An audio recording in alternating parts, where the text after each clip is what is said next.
Hello everyone, my name is Avinav Kumar. Today in this video I am going to discuss some of the linear algebra problem which are asked in CSIR NET JRF exam. Okay, and in this video I have picked 5 questions. Okay, so I have picked 5 questions in this video which are asked in actually in part B. So जो भी questions रह गए होंगे I will discuss in further videos. Okay, so don't worry about it, and without wasting our time, let's see first what are these questions, and once we see these questions, then we will discuss every question one by one. Okay, so this is our matrix A. So what are these questions? So this question is about matrix given a matrix A. एक कोई matrix दे दिया हमको और पूछ रहे कि positive definite होगा कि नहीं होगा. ओके, और कुछ कंडीशंस हमारे पास गिवन है, कुछ कंडीशन दे दिया है और उस कंडीशन पे हमसे पूछना चाह रहा है कि ये मैट्रिक्स कब पॉजिटिव डेफिनेट होगा. यहाँ पे ए जो है एक आर्बिट्ररी छोड़ा हुआ है जिसके रिस्पेक्ट में हमें बताना होगा कि ये पॉजिटिव कब होगा. ओके, तो पहला क्वेश्चन इसके बारे में है. And second question is about symmetric bilinear form. ठीक है, सिमेट्रिक बाइलिनियर फॉर्म भी पूछ रहा है इस पेपर में. सो पहले एक पॉजिटिव डेफिनेट का क्वेश्चन हमने देखा, फिर हम देख रहे हैं सिमेट्रिक बाइलिनियर फॉर्म पूछा गया है. तो गिवन है कि कोई दो वेक्टर v एंड w है जिसमें v और v का बाइलिनियर फॉर्म जो होगा वो पॉजिटिव होगा एंड w का क्या होगा, नेगेटिव होगा. एंड v एंड w का बाइलिनियर फॉर्म क्या होगा, 0 होगा. कोई एक मैट्रिक्स A दे दिया गया है और पूछ रहा है फिर बताओ कि क्या है, रैंक क्या है, रैंक क्या है. ओके, तो ये दो क्वेश्चन हो गया. नेक्स्ट क्वेश्चन इज अबाउट कोई एक मैट्रिक्स दे दिया हमसे, एक कॉम्प्लेक्स एंट्रीज है जिसके पास, और हमसे पूछ रहा है कि बताओ कि उसके पास कोई इनवेरिएंट सबस्पेस होगा कि नहीं. तो डिफरेंट टाइप के क्वेश्चंस पूछे गए हैं. पहला पॉजिटिव डेफिनेट के बारे में, दूसरा बाइलिनियर फॉर्म, तीसरा इनवेरिएंट सबस्पेस. ओके, सो देखते हैं कि और हमसे और क्या क्या पूछ रहा है. तो एक कोई आइडेंटिटी मैट्रिक्स दे दिया है, एक ए और बी कोई दो मैट्रिक्स है, पूछा जा रहा है उसके प्रोडक्ट के बारे में बताओ कि क्या है, उसका प्रोडक्ट का कैसा बिहेवियर होगा. गिवन है कि बी इंटू ए आइडेंटिटी होगा सेकेंड ऑर्डर का, तो 2x2 क्रॉस मैट्रिक्स का, तो ए बी भी आइडेंटिटी होगा 3x3 मैट्रिक्स का. तो ऐसे पूछा जा रहा है. एंड मोर ओवर इस प्रोडक्ट के बारे में पूछा जा रहा है कि ए और बी का बताओ कि क्या है. ए और बी हमारे पास क्या है, गिवन दे दिया है. ठीक है, और फिर यहाँ पे देखो मॉडलो Z6 भी यूज़ किया है, Z6 को भी यूज़ किया है. फिर वही पूछ रहा है कि प्रोडक्ट के बारे में बताओ. तो ये भी हम देखेंगे इस वीडियोज़ में कि हम कैसे सॉल्व करते हैं. ओके, एंड फिर हमारे पास कोई एक मैट्रिक्स दिया है ए, n/n रियल मैट्रिक्स दिया है, और ए आई जे जो इंट्रीज दे दिया हमारे पास. ठीक है, क्या दे दिया है कि ए आई जे क्या होगा, i इंटू जे हो जाएगा. ठीक है, कोई इंट्रीज दे दिया है और कुछ कंडीशन है कि आई एन जे 1 से लेकर के n होगा. सो बेसिकली ये n/n मैट्रिक्स के बारे में पूछ रहा है, और n क्या है, n गिवन है हमारे पास, n should be greater than equal to 3. ठीक है, अब बताओ कि eigen which one of the following is eigen values of A. तो इनमें से कौन सा आइगन वैल्यूज होगा. ठीक है, which one of the following is an eigen value of A. तो आइगन वैल्यू ऑफ ए के बारे में हमसे पूछ रहा है कि बताओ कि कौन सा आइगन वैल्यू है. ठीक है, तो ये सारे क्वेश्चंस हम देखने वाले इस वीडियोस में, और जो भी क्वेश्चंस बच रहे हैं वो क्वेश्चन हम नेक्स्ट वीडियोस में डिस्कस करेंगे. So these 5 question, all 5 questions are from part B questions. Okay, so in the subsequent videos we will discuss rest of the part B questions and about the part C questions. So if you are new to this channel, please subscribe this channel, because जब भी हम part सी के videos लेकर के आएंगे और हम subsequent videos डालेंगे इसमें प्रीवियस ईयर क्वेश्चंस के, तो आपको हमारा नोटिफिकेशन जल्दी से जल्दी मिल जाए. Okay, so before wasting time let's get started and let's discuss with first questions. तो हम देखते हैं कि फर्स्ट क्वेश्चन हमसे क्या पूछ रहा है. तो सी फर्स्ट क्वेश्चन क्या है. तो पहला क्वेश्चन हमसे पूछ रहा है, हमारे पास क्या गिवन है, एक दे दिया है हमारे पास, क्या एक आइडेंटिटी मैट्रिक्स दे दिया है. ठीक है, क्या दे दिया हमें, एक आइडेंटिटी मैट्रिक्स दे दिया है. सो हमारे पास एक आइडेंटिटी मैट्रिक्स दे दिया है और ये कह रहा है कि ये n/n की मैट्रिक्स है, और ए जो है हमारे पास 3/2 का मैट्रिक्स है. जो मैट्रिक्स ए गिवन है वो 3/2 का कोई मैट्रिक्स हम पे गिवन है. हम एक एक ऑप्शंस को चेक करेंगे एंड देखेंगे कौन सा सही है कौन सा गलत है. ठीक है, क्योंकि ये पार्ट बी का क्वेश्चन है तो ऑब्वियसली इसमें से कोई एक ही क्वेश्चन सही होगा. आपको एग्जाम में एक क्वेश्चन पर टिक करके निकल जाना है, लेकिन यहाँ पे हम क्योंकि हम डिस्कशन कर रहे हैं तो हम डिस्कशन हर एक ऑप्शन का करेंगे. ठीक है, हमारे पास कोई दूसरा मैट्रिक्स बी गिवन है जो कि 2/3 का है, और ये भी साथ में हमारे पास क्या गिवन है कि बी और ए जो है ये क्या है हमारे पास I2 है, मतलब ये आइडेंटिटी मैट्रिक्स है ऑफ 2/2 का ऑर्डर का. ठीक है, तो एक चीज़ देखो यहाँ पे, सबसे पहले हम क्या यूज़ करेंगे, यहाँ पे रैंक का कॉन्सेप्ट यूज़ कर सकते हैं। Okay, so rank of B A क्या होगा, रैंक ऑफ बी ए क्या होगा, हमेशा क्या होगा, less than equals to minimum of rank A comma rank B हो जाएगा। ठीक है, तो पहला क्वेश्चन एक्चुअली पहला ऑप्शन तो हम ऐसे भी डिस्कार्ड कर सकते हैं, क्योंकि देखो क्या है कि b इंटू ए हम b इंटू ए जब है हमारे पास, तो वो क्या है हमारे पास 2/2 का मैट्रिक्स है। तो रैंक ऑफ बी ए जो होगा which is less than equals to हमेशा क्या होगा, हमेशा ए, ये क्या गिवन है हमारे पास 2 गिवन है। ठीक है, तो ए और बी का जो होगा, सिमिलरली इसी तरीके से कह सकते हैं कि रैंक ऑफ ए बी भी क्या होगा, less than equals to minimum of rank A rank B, right, rank A comma rank B. तो हम ये कह सकते हैं यहाँ पे। तो अब यहाँ पे देखो क्या है कि ए जो है हमारे पास क्या है 3/2 का मैट्रिक्स है, तो इसकी मैक्सिमम रैंक कितनी हो सकती है, 2 हो सकती है। ज़्यादा से ज़्यादा रैंक कितनी हो सकती है, 2 हो सकती है। चलो मान लेते हैं कि 2 है, ठीक है, ए की रैंक 2 है, आई एम जस्ट अज्यूमिंग, और बी की भी रैंक मान लो 2 ही है, क्योंकि मैक्सिमम रैंक कितनी हो सकती है, एम एन हो सकती है, M comma N, minimum of M comma N होता है। तो आप देखो यहाँ पे कि जो रैंक ऑफ ए बी होगा, वो हमेशा लेस देन इक्वल टू क्या होगा, 2 ही होगा ना। और ये तो कह रहा है कि ए बी जो होगा वो आइडेंटिटी है, मतलब ए बी का रैंक 3 है। तो यहाँ से तो आप क्या कह सकते हो कि ऑप्शन 1 जो है क्या है, गलत है, गलत ऑप्शन, राइट। तो यहाँ से आप ये कह सकते हो कि ऑप्शन 1 जो है क्या है, गलत ऑप्शन है। तो दूसरा ऑप्शन क्या कह रहा है, दूसरा ऑप्शन हमसे कह रहा है कि ए कोई रियल मैट्रिक्स है, जो कि गिवन है हमारे पास 3 3 1 2, then there exist a matrix B. एक कह रहा है कि बी एक ऐसा मैट्रिक्स एग्जिस्ट ही करेगा with integer such that A B जो होगा वो I2 हो जाएगा। ठीक है, तो आपको यहाँ से ये पूछ रहा है, आपको यहाँ से पूछ रहा है कि देखो ये क्वेश्चन में क्या पूछ रहा है कि एक कोई मैट्रिक्स दे दिया है 3 3 1 2। सो हमारे पास क्या दिया है, ए कोई मैट्रिक्स हमारे पास ये दे दिया है, हमारे पास क्या दे दिया है, 3 3 1 2 दे दिया है। ओके, 3 3 1 2 है ना। और ये बोल रहा है क्या, ये बोल रहा है कि then there exist a matrix B, एक मैट्रिक्स बी हमेशा एग्जिस्ट करेगा, वो भी इंटीजर इंट्रीज की। क्या हो जाएगा कि ए इंटू बी क्या हो जाएगा, आइडेंटिटी हो जाएगा। ठीक है, तो इसका मतलब ए बी जो है वो क्या है, एक इन्वर्स है, इन्वर्स के रूप में काम करेगा। तो अगर मान लो ए, क्योंकि ए आप देखो यहाँ पे ए का डिटर्मिनेंट आप निकालो तो क्या आ जाएगा हमारे पास 6 - 3। ए का डिटर्मिनेंट क्या आ जाएगा यहाँ से 6 - 3। तो जो आप 6 - 3 करोगे तो क्या आ जाएगा, 3 आ जाएगा, राइट, 3 आ जाएगा। अब क्या करो, आप इन्वर्स निकालो, अब इन्वर्स निकालो। सो ए का इन्वर्स क्या आ जाएगा हमारे पास, ए का इन्वर्स बी के जैसा बिहेव करेगा। ठीक है, तो मान लो ये बी है हमारे पास, तो इन्वर्स निकालते कैसे हैं, इन्वर्स के लिए आप 2/2 में बहुत सिंपल सा है कि आप डायगोनल एंट्रीज को इंटरचेंज कर दो। तो यहाँ पे आ जाएगा 2 और 3, और यहाँ पे इसमें माइनस लगा दो, तो दिस इज़ -3 एंड -1, राइट। तो दिस इज़ -3 एंड -1 हो जाएगा, and 1 over determinant of A. तो आप देखो ये क्या मैट्रिक्स आया, ये जो बी मैट्रिक्स हमारे पास निकल के आया, ये क्या आ गया, ये आ गया 2/3, ये आ गया -1, ये आ गया -1/3, और ये आ गया 1। तो क्या ये इंटीजर्स हैं, इसके सारे एंट्रीज इंटीजर्स हैं क्या, नहीं है ना। तो ये सारे ये कहाँ बिलोंग कर जाएंगे, रैशनल में बिलोंग कर जाएंगे। बट ऑप्शन 2 के अकॉर्डिंग ये क्या कह रहा था, ये कह रहा था ऑप्शन 2 के अकॉर्डिंग कि ये कह रहा था कि बी जो होगा वो विद इंटीजर एंट्रीज होगा। तो यहाँ पे तो ये गलत हो जाएगा ना, यहाँ पे ये गलत हो जाएगा। सो ऑप्शन 2 क्या है हमारा, गलत ऑप्शन है। ऑप्शन 3 पे आ जाओ। ऑप्शन 3 कह रहा है कि कोई मैट्रिक्स ए गिवन है हमारे पास 3 3 1 2, ठीक है, लेकिन ये क्या है, मॉडलो 6 में है। एंट्रीज कहाँ बिलोंग कर रहा है, Z ओवर 6Z में, मतलब मॉडलो 6 में बिलोंग कर रहा है कि इसकी सारी एंट्रीज कहाँ से होगी, मॉडलो 6 से बिलोंग करेगी। तो हमारे पास कोई कैसा मैट्रिक्स बी बिलोंग करेगा, वो भी मॉडलो 6 में बिलोंग करना चाहिए, और उसमें क्या आ जाएगा, ए इंटू बी क्या हो गया, आइडेंटिटी, मतलब I2 हो जाएगा। तो देखो क्या कह रहा है कि मैट्रिक्स ए क्या है 3 1 1 2। सो सी की मैट्रिक्स ए क्या है हमारे पास 3 1 1 2, राइट, यही है। So this is check, okay 3 1 1 2। अभी सबसे पहले इसका डिटर्मिनेंट निकाल लेते हैं। इसका डिटर्मिनेंट क्या आ जाएगा 6 - 1 5, ठीक है, 6 - 1 5।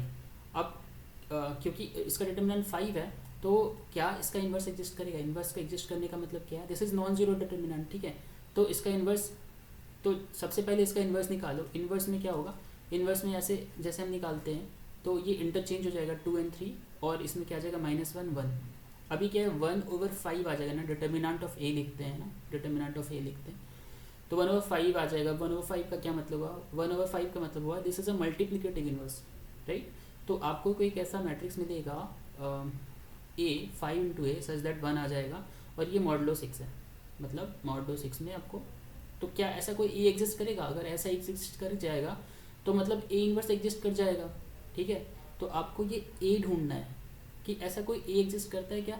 अगर ए एग्जिस्ट करेगा तो इन्वर्स भी एग्जिस्ट करेगा, क्योंकि देखो ये -1 को इंटरचेंज कर दो, 5 कर दो, है ना, 5 कर दो, क्योंकि मॉडलो 6 में हम 5 लिख सकते हैं इसको, तो इसको 5 लिख दो। एंड आपको ए ढूंढना है बेसिकली। तो लेकिन आपके पास ए के लिए चांस चॉइस है ना 5। अब जब 5 × 5 करोगे एंड मॉडलो 6 यूज़ करोगे तो क्या आ जाएगा भाई, ठीक है। तो इसका मतलब मेरे पास सिंपली 1/5 को मॉडलो 6 में क्या लिख देंगे, 5 लिख देंगे। इसका मतलब ए का इन्वर्स हमारे पास मॉडलो 6 में एग्जिस्ट करता है। इसका क्या मतलब हुआ, इसका मतलब हुआ कि हमारे पास जो ऑप्शन सी है, ऑप्शन 3 है यहाँ पे जो है, वो क्या हो जाएगा, करेक्ट ऑप्शन हो जाएगा, ठीक है। ये क्या हो जाएगा, करेक्ट हो जाएगा। Okay, so basically this is a part B question. तो हमारा आंसर आ चुका है। बट आप देखो कि फोर्थ ऑप्शन क्या है। फोर्थ ऑप्शन कह रहा है कि ए कोई non zero real non zero matrix है, 3/3 डायगोनल मैट्रिक्स है। तो एक डायगोनल मैट्रिक्स दे दिया है। Then there exist a real matrix B such that A B is equal to I3। मतलब ए मैट्रिक्स में हमारे पास है और कह रहे हैं कि बी मैट्रिक्स ऐसा जरूर मिलेगा कि इनका मल्टीपल क्या आएगा, I3 आ जाएगा, मल्टीप्लिकेशन क्या आ जाएगा, I3 आ जाएगा। सो दिस इज इनकरेक्ट बिकॉज मान लो कि अगर आप 1 0 0 ऐसा कोई मैट्रिक्स ले लिया ए, आपने कोई एक मैट्रिक्स ए ले लिया, तो अकॉर्डिंग टू क्वेश्चन क्या है कि ए कोई रियल है नॉन जीरो 3/3 डायगोनल मैट्रिक्स। तो हमने जो चूज़ किया वो नॉन जीरो मैट्रिक्स भी है, 3/3 का भी है और डायगोनल मैट्रिक्स भी है, ठीक है। तो क्या इसके लिए आप कोई भी एक ऐसा बी ला सकते हो कि उसका A B is equal to I3 आ जाए। मतलब आपको there exist any B, is there exist any B कि ए इंटू बी क्या आ जाए, I3 आ जाए। पॉसिबल नहीं है, क्योंकि ये मैट्रिक्स इन्वर्टिबल ही नहीं है, क्योंकि इसका डिटर्मिनेंट 0 आप देख लो है। तो this matrix is not invertible. तो ऑप्शन ये क्या हो जाएगा, ऑप्शन 4 क्या हो जाएगा, गलत, इनकरेक्ट हो जाएगा। तो आई होप आपको ये क्वेश्चन समझ में आया। अगर नहीं समझ में आया तो you can comment me, I will definitely try to answer अगर कुछ डाउट अभी भी रह रहा है आपको तो। सो लेट्स सी हमारा दूसरा क्वेश्चन क्या है। तो दूसरा क्वेश्चन देख लेते हैं कि दूसरा क्वेश्चन क्या है। Okay, so this is our second question. इसमें क्या पूछ रहा है, इसमें पूछ रहा है कि ए कोई मैट्रिक्स गिवन है हमारे पास AIJ, और ये क्या है, n/n रियल मैट्रिक्स है, ठीक है, रियल मैट्रिक्स है जिसकी एंट्रीज गिवन है हमारे पास I × J, ठीक है। सो हमारी एंट्रीज 0 है, सॉरी I × J गिवन है। तो A टाइम्स IJ जो होगा हमारे पास वो क्या हो जाएगा, वो हमारे पास I × J हो जाएगा। मतलब अगर हम मैट्रिक्स बना लेते हैं, सो यहाँ पे क्या है, देखो n/n की मैट्रिक्स मान रहे हैं कि n/n की मैट्रिक्स है और n क्या होना चाहिए, 3 और 3 से ज़्यादा होना चाहिए। तो चलो 3 के लिए देख लेते हैं। इसमें प्रूफ करने जैसा कुछ है नहीं, तो हम सिंपल सा ऑप्शन डिस्कार्ड करके बता सकते हैं कि कौन सा आइगन वैल्यू होगा। ओके, तो अगर 3/3 की कोई मैट्रिक्स ले ली हमने और I × J किया तो क्या जाएगा, पहले में I 1 1 हो जाएगा, दूसरे में क्या हो जाएगा 1 2 हो जाएगा, दूसरे में 1 3, इसमें क्या आ जाएगा 2 × 1 2 × 1, इसमें 2 × 2 4, इसमें 2 × 3 6, इसमें 3 × 1 3, 3 × 2 6 एंड 3 × 3 9। ओके, तो ये हमारे पास कोई एक मैट्रिक्स बना दिया हमने यहाँ पे 3/3 की मैट्रिक्स लेकर के। ओके, इसमें देखो क्या है, ये मैट्रिक्स में इसकी रैंक देख लो, बहुत आसानी से बन जाएगा। सो इसकी अगर हम रैंक फाइंड आउट करते हैं, तो आप देखो कि इसका जो सेकेंड है और थर्ड जो रो है ये पहले रो का मल्टीपल है। तो बेसिकली क्या आ जाएगा, सो इस मैट्रिक्स को हम कन्वर्ट कर सकते हैं। देखो इस मैट्रिक्स को हम क्या कर सकते हैं, इस मैट्रिक्स को हम ऐसे लिख सकते हैं कि ये ऐसा कोई मैट्रिक्स है, रो रिड्यूस करके हम इसको कन्वर्ट कर सकते हैं। दिस इज इक्विवेलेंट टू 1 2 0 ऐसे हो जाएगा, ठीक है, ये ऐसे हो जाएगा। तो इसका मतलब क्या हो गया कि इसका रैंक 1 है, तो इसके 2 आइगन वैल्यूज क्या आ जाएंगे, 0 0 आ जाएंगे, ठीक है। एक आइगन वैल्यू जो आएगा वो ट्रेस से निकल के आ जाएगा। तो ट्रेस क्या है, 1 + 4 + 9, तो 5 9 कितना हो जाएगा 14। तो ट्रेस हमारे क्या आ गया, 14 आ गया। तो एक आइगन वैल्यू मेरा 14 हो गया। तो हमारे तीनों आइगन वैल्यूज निकल गए हैं, 14 0 एंड 0। अब हम चेक कर लेते हैं n की वैल्यू 3 रख के। तो ये तो आइगन वैल्यू नहीं है, 1 नहीं है, n इसका मतलब हुआ 3 भी आइगन वैल्यू नहीं है कोई भी। फिर हम रखते हैं 3 × 3 + 1/2, सो 4/2 2 एंड 3 6, ठीक है। ये भी आइगन वैल्यू नहीं बनेगा हमारा। अभी इसको देख लो एक बार, तो देखो वैसे भी ये तीनों ऑप्शन गलत हो गया है। तो हमारे पास ऑटोमेटिकली कौन सा ऑप्शन करेक्ट हुआ, फोर्थ ऑप्शन करेक्ट हुआ। आप चेक करके देख लो, 3 + 1 4 एंड 2 3 6 + 1 क्या आ जाएगा 7, 7/2 क्या आ जाएगा यहाँ पे से 6 क्या आ जाएगा 3 2 2 14। आप चेक कर लो ये 14 आ गया, ठीक है। तो इसका मतलब हमारे पास फोर्थ ऑप्शन जो है वो करेक्ट आंसर है। तो हमने ये 2 क्वेश्चन देख लिए पहले, अब हमारे पास बचे हैं 3 क्वेश्चन। तो लेट्स सी इसके बाद वाला क्वेश्चन क्या है। ओके, सो ये क्वेश्चन क्या है, ए कोई मैट्रिक्स हमारे पास गिवन है, एक मैट्रिक्स दे दिया हमसे और पूछ रहे हैं कि बताओ कि विच one of the following statement is true, इसमें से कौन सा स्टेटमेंट ट्रू है। तो एग्जामिनेशन हॉल में सबसे पहले हमें ये भी चीज़ देखना चाहिए कि हमसे वो पूछ रहा है कि which are true and which are not true, ठीक है। तो एक चीज़ अब हमेशा ध्यान देना कि जब भी आपके पास ट्रू हो तो आप उसको इनसर्कल कर लो, तो इससे क्या हो जाएगा, आपको पता चल जाएगा कि आपको ट्रू का आंसर देना है। नहीं तो एग्जामिनेशन हॉल में बहुत सारे स्टूडेंट्स इस चीज़ को लेकर के कभी कभी कन्फ्यूज़ हो जाते हैं और बाद में उनको पता चलता है कि उनसे नॉट ट्रू पूछा गया था, ठीक है। तो ये एक चीज़ है जो अब मैं आप इसको नोट कर सकते हो कि ये बहुत इंपॉर्टेंट होता है एग्ज़ाम में, और अभी एग्ज़ाम आने वाला भी है। तो C, so let's get back to this question. तो हमारे पास कोई एक गिवन है, ए मैट्रिक्स गिवन है 3/3 का, और यहाँ पे देखो एक ए छोड़ दिया है। अब इस ए के भी हाथ पे हमसे पूछ रहा है कि बताओ कौन से ए के लिए ये मैट्रिक्स क्या होगा, पॉजिटिव डेफिनेट होगा, ठीक है। तो पॉजिटिव डेफिनेट का कॉन्सेप्ट तो बहुत ही इंपॉर्टेंट है, ठीक है। तो पॉजिटिव डेफिनेट होने के लिए क्या क्या चीज़ हमें पता है, पहले से हमें ये पता है कि सारे आइगन वैल्यूज़ क्या होने चाहिए, पॉजिटिव होने चाहिए। तो पॉजिटिव का क्या होता है, ऑल आइगन वैल्यूज़ क्या हो जाना चाहिए, ऑल आइगन वैल्यूज़ पॉजिटिव होना चाहिए, ठीक है। So this is the right time to revise each and every concept, okay. तो अगर आपको कोई क्वेश्चन फंस रहा है तो आप जा करके उसके फंडामेंटल्स को जाके चेक करो, उसको रिवाइज करने की कोशिश करो, ठीक है। क्योंकि ऐसे ही होगा, क्योंकि आप यहाँ पे क्या करोगे, रिवर्स इंजीनियरिंग करोगे। मतलब जब आपको कोई क्वेश्चन फंसेगा तो आप जा करके पढ़ोगे तो आपको क्लैरिटी आएगी।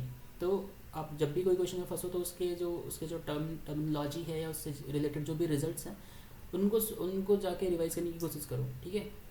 तो पॉजिटिव डेफिनेट क्या होगा, सारे आइगन वैल्यूज हमेशा क्या होने चाहिए, पॉजिटिव होने चाहिए, सारे आइगन वैल्यू पॉजिटिव होने चाहिए, ठीक है। ये तो पहला कंडीशन है। दूसरा कंडीशन, मतलब इसका जो डेफिनेशन होता है वो ये होता है कि एक्स ट्रांसपोज ए एक्स जो है, क्योंकि ये क्वाड्रेटिक फॉर्म में पूछा जाता है, ये हमेशा पॉजिटिव होता है फॉर ऑल नॉन ज़ीरो, ठीक है। ऑब्वियसली जब एक्स को जीरो रखोगे तो जीरो आ जाएगा, तो ये एक क्राइटेरिया है, ये दूसरा क्राइटेरिया है। तीसरा क्राइटेरिया क्या है, सिल्वेस्टर लॉ। सिल्वेस्टर लॉ क्या कहता है कि जो प्रिंसिपल माइनर होता है ना, देखो इसमें वो सिल्वेस्टर लॉ यूज़ होगा क्योंकि वो आसानी से हो सकता है इसमें। तो क्या है यहाँ पे हमारे पास क्या गिवन है, देखो 2 दिया है, -1 दिया है, 0 दिया है, -1 दिया है, 2 दिया है, -1, 0, -1 एंड ए, ठीक है। ये गिवन है। ये क्या कहता है कि पहला प्रिंसिपल माइनर चेक करो, इसका डिटर्मिनेंट पॉजिटिव होना चाहिए। फिर जितने भी प्रिंसिपल माइनर इन सबका डिटर्मिनेंट क्या होना चाहिए, पॉजिटिव होना चाहिए। तो पहला वाला चेक कर लो, तो 2 का डिटर्मिनेंट ऑब्वियसली पॉजिटिव 2 है। इसके बाद वाले का डिटर्मिनेंट चेक करो, 2 -1 -1 2, ठीक है। ये जो भी प्रिंसिपल माइनर आएंगे ऐसे करके, ठीक है, ऐसे करके फिर ऐसे करके। अगर आपने सिल्वेस्टर लॉ नहीं पढ़ा है तो जाओ जाके पढ़ो, क्योंकि सिल्वेस्टर लॉ सब चीज़ों का कंडीशन देता है, पॉजिटिव कब होगा, नेगेटिव डेफिनेट कब होगा, सेमी पॉजिटिव कब होगा, सेमी नेगेटिव कब होगा, ओके। और ये सारे भी डेफिनेशन जाकर के रिवाइज करो, गुड। तो अभी इसका डिटरमिनेंट क्या होगा, 4 -1, तो ये क्या है 3, ये भी देखो पॉजिटिव है, ठीक है, पॉजिटिव है। अब डिटरमिनेंट ए निकालो, सो डिटरमिनेंट ए निकालते हैं। ये क्या है 2, तो हमारा ये 3/3 का भी जो प्रिंसिपल माइनर है ये भी पॉजिटिव आना चाहिए पॉजिटिव डेफिनेट के लिए। तो सारे प्रिंसिपल माइनर जो है वो पॉजिटिव आने चाहिए। तो ये क्या आ गया हमारे पास, 2 टाइम्स ए -1, और फिर जब आप लगाओगे -1 और यहाँ पे क्या आ जाएगा, यहाँ पे आ जाएगा -a, यहाँ पे आ जाएगा -a then 0 and then this. तो इसको सॉल्व कर लो, इसको क्या हो जाएगा, ये 4a -2, यहाँ पे प्लस हो गया है -a, तो ये क्या आ जाएगा देखो 3a -2। तो पॉजिटिव डेफिनेट होने के लिए क्या होना चाहिए, सारे प्रिंसिपल माइनर पॉजिटिव होने चाहिए, तो ये भी पॉजिटिव होना चाहिए, ये भी पॉजिटिव होना चाहिए, ठीक है। तो ये पॉजिटिव कब होगा, जब a ग्रेटर देन 2/3 है। अब चेक कर लो इसमें से कौन सा कंडीशन इसको सेटिस्फाई करते हैं, ठीक है। ये बहुत आसान है। तो आपके पास अगर पॉजिटिव डेफिनेट आपको निकालने आता है तो आपका ये क्वेश्चंस नहीं रुकेगा एग्जाम में, ओके। तो लेट्स सी कि कौन सा हो सकता है। ये कह रहा है कि for all a less than 3, तो इसमें तो नहीं आ पाएगा ना, इसमें तो इससे छोटे 2/3 से छोटे a भी आ जाएंगे ना। मान लो 0 ले लिया, तो 0 के लिए तो ये पॉजिटिव डेफिनेट नहीं है, तो ये तो कंडीशन क्या होगा, गलत हो जाएगा। दूसरे कह रहे हैं कि 3 से बड़े के लिए, ऑब्वियसली अगर 2/3 से बड़े के लिए सेटिस्फाई कर रहा है तो ए अगर हमने चूज़ किया है 2/3 से बड़ा, और हम जब 3 से बड़ा कोई ए चूज़ करे तो पक्का 2/3 से बड़ा होगा, ठीक है। तो इस कंडीशन में भी कि for all A greater than 3, इसके लिए सही हो जाएगा, ठीक है। तो सेकेंड ऑप्शन हमारा क्या है, सही है। देखो इसके लिए भी गलत होगा, इसके लिए भी गलत होगा, सेम रीज़न। ए को अगर हम 0 ले लेते हैं तो यहाँ से सेटिस्फाई नहीं करेगा, तो इसके लिए सेम गलत। अभी कह रहा है कि A positive definite only for finitely value of A, तो ऐसा तो नहीं है ना। अगर हम ए की वैल्यू कोई भी ग्रेटर देन 2/3 ले लेते हैं तो हमारे पास कोई भी वैल्यू ले लो, कोई भी रियल लाइन में ए जो देखो क्या है, ए बिलोंग कर रहा है रियल लाइन में, ठीक है। ये भी छोटी छोटी चीज़ें हैं जो आपको ध्यान देनी होती है एग्जाम में। तो ए रियल लाइन में अगर बिलोंग कर रहा है तो ए के पास तो इनफाइनेटली मैनी चॉइस होंगी, even uncountable number of choice होंगे, ठीक है। तो fourth option is also incorrect. तो इसका करेक्ट आंसर क्या है? 2। आई होप आपको ये क्वेश्चन समझ में आया होगा। अगर आपको और कोई भी डाउट रह जाता है तो आप प्लीज़ मुझसे कमेंट बॉक्स में पूछ सकते हो। और इसी तरीके से हम और भी वीडियोस लेकर के आएंगे जो कि बहुत आपके लिए बहुत यूज़फुल होगा, जिसमें हम कुछ बेसिक डेफिनेशंस भी यूज़ कर लेंगे, ठीक है। तो आप इस चैनल को सब्सक्राइब कर लो, it's good for you. Okay, so next question discuss करते हैं। नेक्स्ट क्वेश्चन क्या कह रहा है? नेक्स्ट क्वेश्चन कह रहा है कि हमारे पास कोई ए है n/n मैट्रिक्स, ठीक है। अभी विथ कॉम्प्लेक्स एंट्रीज ले लिया, ठीक है। तो देखते हैं क्या पूछ रहा है। कह रहा है कि n जो है ग्रेटर देन इक्वल टू 4 है, which one of the following statement is true. देखो इसमें भी ट्रू पूछ रहा है, ठीक है। देखो गलती वहाँ पे होता है ना जब नॉट ट्रू पूछा जाता है। मोस्टली जगह पे क्वेश्चन में ट्रू पूछा जाता है, बट जब नॉट ट्रू पूछता है क्वेश्चन में CS और नेट, तो मोस्ट ऑफ दी स्टूडेंट्स गलती करते हैं। तो प्लीज़ इसको आप ध्यान देना, ठीक है। तो ये कुछ पूछ रहा है इनवेरिएंट सबस्पेस के बारे में, ठीक है। इनवेरिएंट सबस्पेस के बारे में, A does not have any non zero invariant subspace in CN। तो सबसे पहले तो इनवेरिएंट सबस्पेस पता होना चाहिए ना कि इनवेरिएंट सबस्पेस क्या होता है। तो this is the reverse engineering. अगर आपसे ये क्वेश्चन नहीं बन रहा है तो जाओ बुक में खोजो, नोट्स में खोजो, जहाँ पे भी आपने नोट्स बनाया है, जो भी बुक को फॉलो कर रहे हो उसमें जाके देखो कि इनवेरिएंट सबस्पेस का क्या है, क्या डेफिनेशन है। एटलीस्ट कुछ एग्जांपल्स देख लो ताकि आप एग्जांपल्स के थ्रू क्वेश्चंस को सॉल्व कर पाओगे, ठीक है। पार्ट बी के क्वेश्चन जो है एग्जाम्पल्स के थ्रू डिस्कार्ड हो सकते हैं, पार्ट सी के क्वेश्चन में डिफिकल्टीज आती हैं, ठीक है। लेकिन पार्ट बी के question it's easy to solve with the help of example. So please go and check your notes and books wherever you have written all these things. So सबसे पहले यहाँ पे हम डिस्कस कर लेते हैं थोड़ा सा इनवेरिएंट सबस्पेस क्या होता है। तो टी कोई सबस्पेस है, टी कोई ट्रांसफॉर्मेशन है वेक्टर स्पेस, सम वेक्टर स्पेस V2V, ठीक है, सम वेक्टर स्पेस V2V। W कोई सबस्पेस है हमारे पास, मैं बहुत शॉर्ट में लिख रहा हूँ यहाँ पे ताकि आपका थोड़ा टाइम बच जाए, but I am trying to explain each and everything. So T with respect to W जो होगा ये क्या होना चाहिए? सबसेट ऑफ W होना चाहिए। तब हम क्या बोलेंगे? W is T invariant subspace. मतलब जो W है वो क्या है? टी इनवेरिएंट है, बट जो टी इनवेरिएंट सबस्पेस है वो किसी एक पर्टिकुलर ट्रांसफॉर्मेशन के रिस्पेक्ट में होता है। तो उसमें जब हम इनवेरिएंट सबस्पेस की बात करते हैं तो उसमें एक ट्रांसफॉर्मेशन यूज होगा और एक सबस्पेस यूज होगा। तो W is a T invariant subspace, sorry this is invariant subspace, ठीक है, टी इनवेरिएंट सबस्पेस, ठीक है। तो आपसे ये पूछ रहा है कि हमारे पास कोई एक ए गिवन है जो कि n/n का मैट्रिक्स है। अगर मैं एग्जांपल के बारे में आपको बताऊँ तो सिंगलटन जीरो जो है, अगर लीनियर ट्रांसफॉर्मेशन है तो ये हमेशा सिंगलटन जीरो पे जाता है, ठीक है। वेक्टर स्पेस का आप कोई भी अगर इमेज लोगे तो वेक्टर स्पेस V में जाएगा। तो ये सारे के सारे एग्जांपल क्या हैं? टी इनवेरिएंट सबस्पेस के। ऐसे और भी सारे एग्जांपल्स है, जैसे कर्नल जो होता है वो भी आपको आप देखोगे कि वो भी एक टी इनवेरिएंट सबस्पेस होता है कि नहीं, रेंज स्पेस होता है कि नहीं। You go and check these things. So let's come to this problem. हमारे पास ए जो है वो n/n का कोई मैट्रिक्स है, ठीक है। क्या दे रहा है? ए जो है वो n/n का कोई मैट्रिक्स है और n जो है हमारे पास greater than equal to 4 given है, ठीक है। और which of the following statement is true? So A does not have any non zero invariant subspace, non zero invariant subspace, okay. So it's easy. देखो क्या होगा, अगर हमको इनवेरिएंट सबस्पेस दिखाने का मतलब क्या होगा कि ए और W का कोई भी एलिमेंट लेंगे, मतलब जो सबस्पेस हम ले रहे हैं W उसका कोई भी एलिमेंट लेंगे तो वो वहीं पे जाना चाहिए। ये कह रहा है कि does not have any non zero, तो हम मान लेते हैं कोई भी। अब देखो सबसे पहले यहाँ पे एक चीज़ है, जब मैं क्वेश्चन सॉल्व कराऊंगा ना तब तुम्हें शायद पूरा समझ में आ जाए, बट यहाँ पर डायगोनल मैट्रिक्स का बहुत बड़ा रोल है, क्योंकि डायगोनल मैट्रिक्स रिफ्लेक्ट कर देता है सेम तरीके से। तो मान लो कि हम यहाँ पे कोई एक ले लेते हैं 1 1, कुछ ऐसे 1 1 ले लेते हैं, ठीक है। आइडेंटिटी मैट्रिक्स लेते हैं हम, ट्रांसफॉर्मेशन क्या ले लेते हैं? आइडेंटिटी मैट्रिक्स ले लेते हैं, ठीक है। और सबस्पेस कुछ ले लेते हैं हम, ऐसा कुछ सबस्पेस कुछ ऐसे ले लेते हैं x y 0 0, ठीक है। अब ये क्या करेगा, जो x y 0 0 पे मैप कराएंगे ना, कोई भी एलिमेंट को आइडेंटिटी पे मैप कर जाएगा, मतलब आइडेंटिटी के थ्रू वो उसी जगह पे मैप कर जाएगा। तो वो क्या हो जाएगा, हमारे पास एक सबस्पेस दे देगा। ये कह रहा था कि नहीं है, तो लेट्स सी जो x y जो है कहाँ से बिलोंग करेंगे? कॉम्प्लेक्स से बिलोंग कर रहे हैं। तो जब देखो तुम यहाँ पे कोई भी x y का टर्म डालोगे, x y 0 0, तो ये क्या आ जाएगा, ये आपका एक्स वाई ही आ जाएगा। तो ऐसा नहीं हो गया कि हमने हमने कोई भी एक्स लिया, एक्स कहाँ बिलोंग किया, डब्ल्यू में, तो हमारे पास जो आया वो एक्स ही आ गया। मतलब कि ए ऑफ जो डब्ल्यू है, मतलब आई मीन ऐसे लिखना नहीं चाहिए बट मैं ऐसे आपको समझाने के लिए लिख रहा हूँ, is a subset of W. तो यहाँ पे एक इन्वेरिएंट सबस्पेस है। आई मीन आप कोई भी डब्ल्यू का एक एलिमेंट लो, आपको वो वहीं पे मैप कर देगा। तो इसका मतलब डज नॉट हैव तो गलत हो गया ना, इसका मतलब इसके पास है, इसका मतलब इसके पास है एक इन्वेरिएंट सबस्पेस। दूसरा देखो ऑप्शन क्या कह रहा है कि A has invariant subspace in C of dimension n/3। ठीक है, इन्वेरिएंट सबस्पेस होगा कितने डायमेंशन का, n/3 का। ओके, यहाँ पे एक थर्ड पहले देख लेते हैं। All eigen values of A R real. तो ऐसा तो ज़रूरी नहीं है ना। देखो ए मैट्रिक्स क्या गिवन है, हमारे पास कॉम्प्लेक्स एंट्रीज है। तो अगर मान लो मैंने कोई मैट्रिक्स ले ली, 4x4 से स्टार्ट करना है एटलीस्ट तुम्हें, ठीक है, ये ध्यान रखना है। तो मान लो मैंने आइडेंटिटी ले लिया, आई ले लिया, 0 0 ले लिया, तो ये भी तो हमारे पास एक कोई कॉम्प्लेक्स कोई एक मैट्रिक्स है ना ए।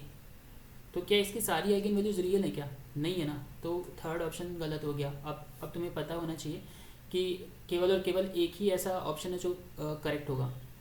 ठीक है, अब देखो ये कह रहा है कि A square does not have any invariant subspace C n of dimension n-1। देखो यहाँ पे हमने क्या किया, 4x4 का लिया था और सबस्पेस कितने का लिया था, डायमेंशन 2 का। ठीक है, डायमेंशन डब्ल्यू का क्या डायमेंशन है, डायमेंशन 2 है। ठीक है, डायमेंशन 2 है डब्ल्यू का। तो अब तुम क्या कर लो, 3 डायमेंशन का सबस्पेस ले लो, 3 डायमेंशन का एक सबस्पेस ले लेते हैं चलो हम, है ना। तो हमने एक सबस्पेस ले लिया, जस्ट अ मिनट। सो हमने एक सबस्पेस ले लिया डब्ल्यू। तो देखो हम क्या करेंगे, एक 3 डायमेंशन का एक सबस्पेस ले लेंगे। ठीक है, चलो, तो W2 हमने एक सबस्पेस ले लिया। यहाँ पे एक W2 है हमारे पास, ये क्या है, x y z n 0। ठीक है, ये क्या है, 3 डायमेंशन का एक सबस्पेस आ गया, 3 डायमेंशन का सबस्पेस आ गया। यहाँ पे लिख देता हूँ मैं एक बार फिर से, W इज इक्वल्स टू क्या आ जाएगा, x y z 0। ठीक है, and this is x y z belongs to C। ठीक है, ओके। सो थोड़ा लैग हो रहा है, so let's write one again, just a minute.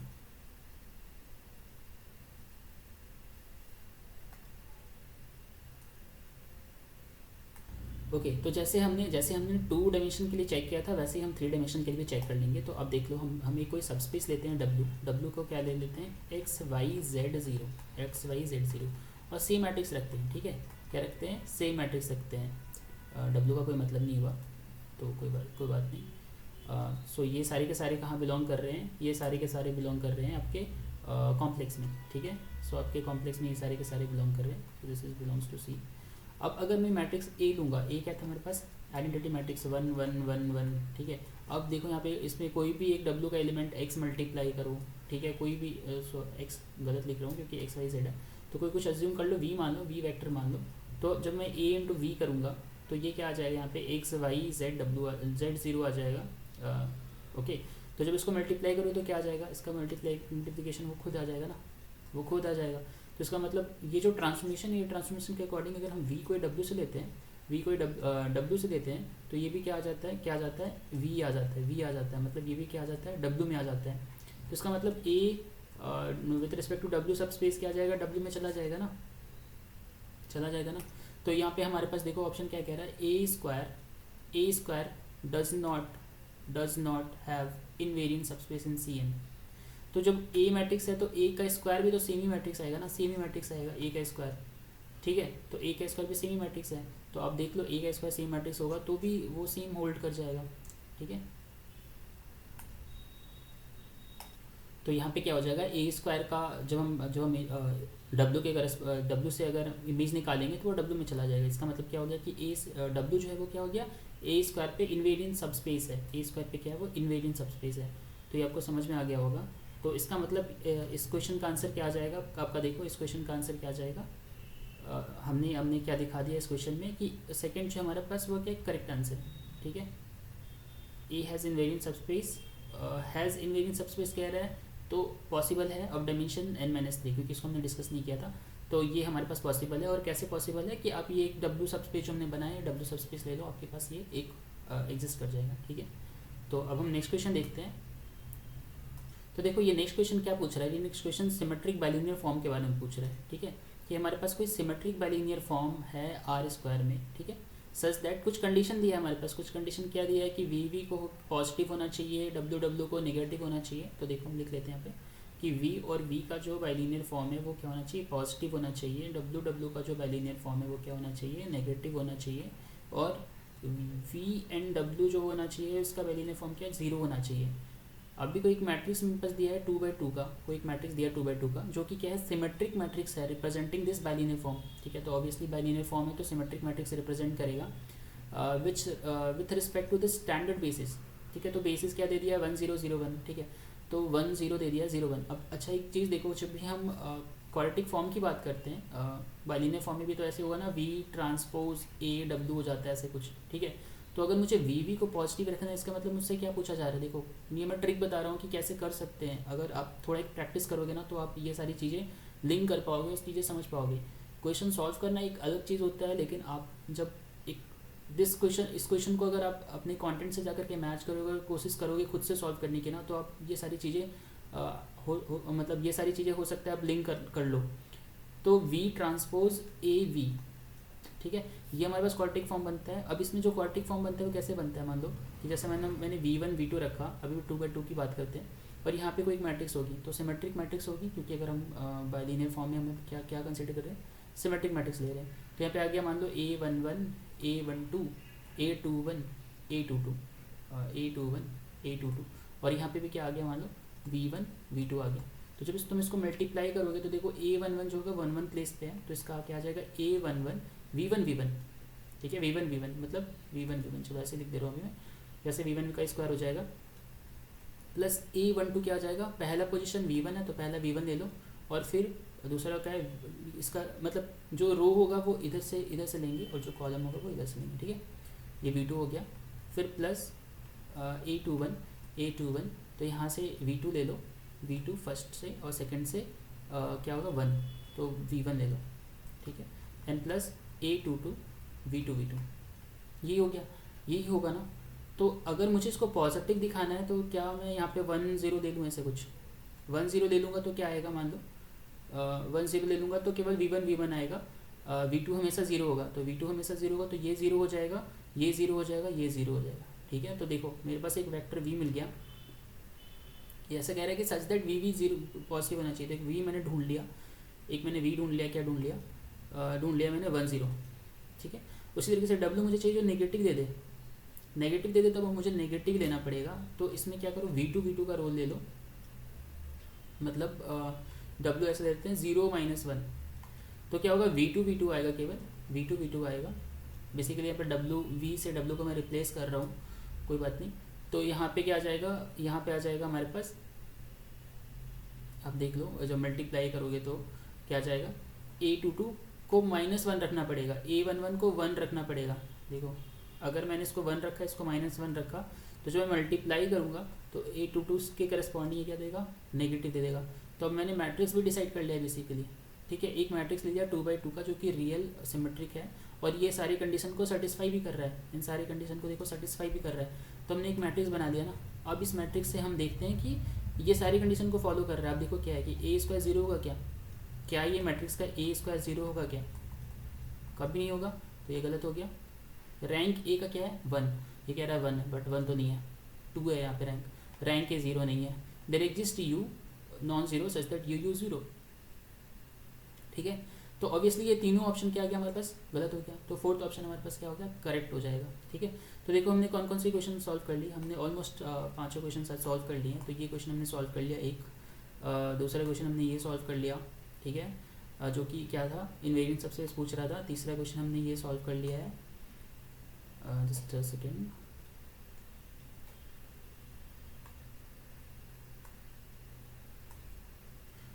हाँ तीसरा क्वेश्चन हमने ये सॉल्व कर लिया, देखो ठीक है, पॉजिटिव डेफिनेट पे पूछ रहा है। चौथा क्वेश्चन हमारा ये था, चौथा क्वेश्चन हमारे पास ये था, ये जो फोर्थ क्वेश्चन है, और फिफ्थ क्वेश्चन हमारे पास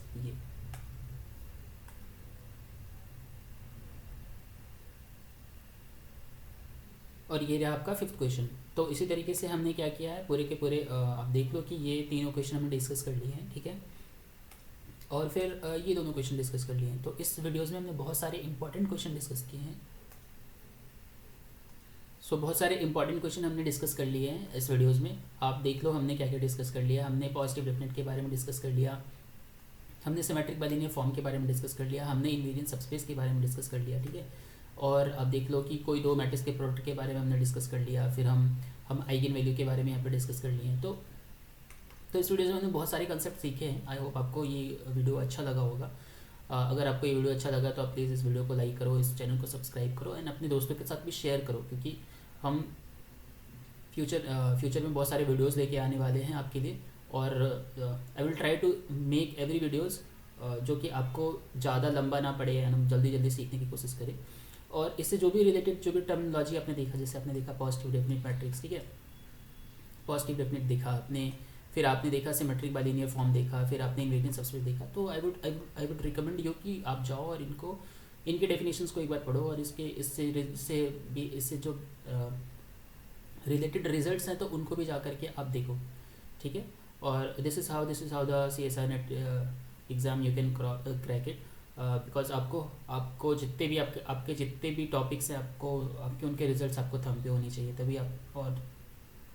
तभी आप इस एग्ज़ाम को अच्छे से क्वालिफाई कर सकते हो। और आपको एग्जाम्पल्स भी आपको आनी चाहिए। बहुत सारे काउंटर एग्जाम्पल्स होते हैं जिनको आप ध्यान में रख सकते हो। तो आगे आने वाले वीडियोस में हम और क्वेश्चंस डिस्कस करेंगे पार्ट बी से रिलेटेड, एंड जो भी क्वेश्चंस हैं पार्ट सी से रिलेटेड वो हम डिस्कस करने की कोशिश करेंगे। Thank you so much for watching this video. Thank you so much.